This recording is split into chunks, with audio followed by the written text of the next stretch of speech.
How's it going, guys? Welcome to Swifty Time, your science news and Rick and Morty headquarters.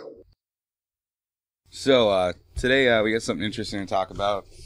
Um, this is quite interesting, especially for somebody who's gone through this. So scientists now believe that a common virus may be the culprit for celiac disease. If you don't know what celiac disease is, it's a disease that pretty much what happens is the cells inside your body, inside your intestines, start attacking your intestines. And you pretty much go through some horrible things. From my experience, it's not fun. You can look and see what some of these symptoms are. It's can be pretty bad.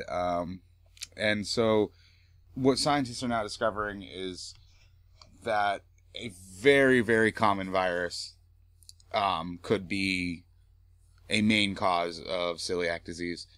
For years now, doctors have been debating whether or not celiac disease is a thing, if there's gluten intolerance, all this stuff, and it's always been a big problem. You know, you see it in the stores everywhere, gluten-free everything. But yeah, this has been a big thing for a long time now. I'd say 10 plus years. Scientists and biologists and doctors have been trying to work together to try to figure this out. And now it seems that they may have found the cornerstone to this ailment. So pretty much what happened was they did a study on some mice, and in that study the researchers found that a reovirus called T111 actually ends up confusing the immune system, and it pretty much tells it to mount an attack against the food that you're eating, the gluten. And the virus that they have discovered as maybe being the main cause, it blocks the immune system's response that it usually would give to things like food proteins.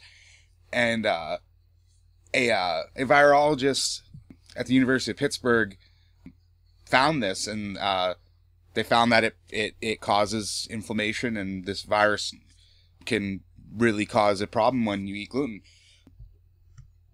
A viral immunologist at Washington University, Herbert Virgin, said, "Viruses have been suspected as potential triggers of autoimmune or food allergy related diseases for decades.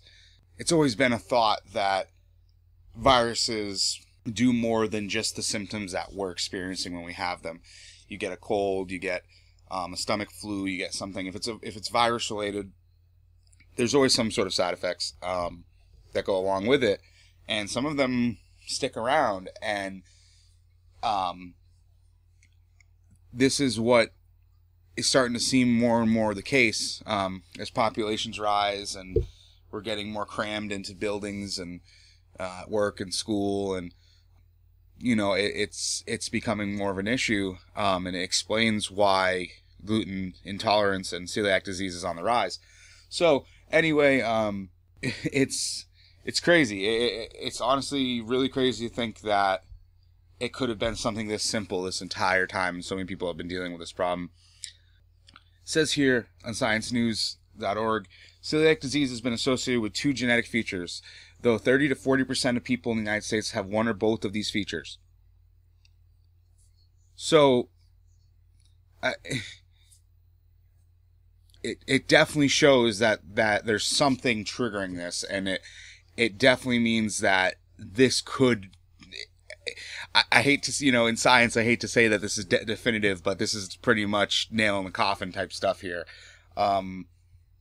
This T111 reovirus, it seems like this is the problem. In mice, they tested it, and the virus appeared to trick the immune system into seeing gluten as an enemy. So what happens is there's a reaction in the lymph nodes, and the gluten meets up with certain cells, which are the cells that control the immune system.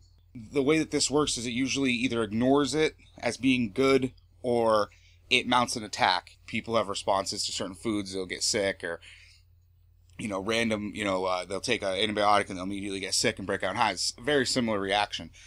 Same part of the immune system that's causing this reaction. So the virus, it stimulated enzyme activity, and these enzymes actually make gluten triggers. So your body thinks that gluten is bad, and it thinks that it's a foreign body and that it needs to be attacked and it needs to be eradicated immediately. So this is a huge breakthrough. This is a huge breakthrough for millions of people. 1% of the populace is diagnosed. There's probably, I would have to say, at least 20% of the people I know have it.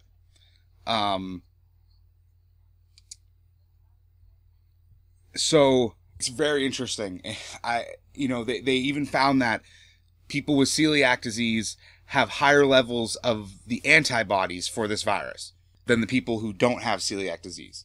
So that tells you a lot about it also. I mean, these people their bodies have become accustomed to this virus. So, according to what they're saying, this is just this specific virus. This is the only virus that could stimulate celiac disease. Pretty much now it's a scramble to determine if other viruses could cause this, or if T111 is the true virus. If that's the case, they could give a vaccine that they could give to at-risk children, hoping that they won't get it. It could block the development of the disease. So this is great news for everyone who's battling gluten intolerance and celiac disease. This could explain a lot of allergies. So thanks for watching, guys. I'll be coming out with a couple videos a week. Once we hear more about Rick and Morty and figure out if he's going to get that Szechuan sauce, I'll let you guys know. Thanks for watching, guys.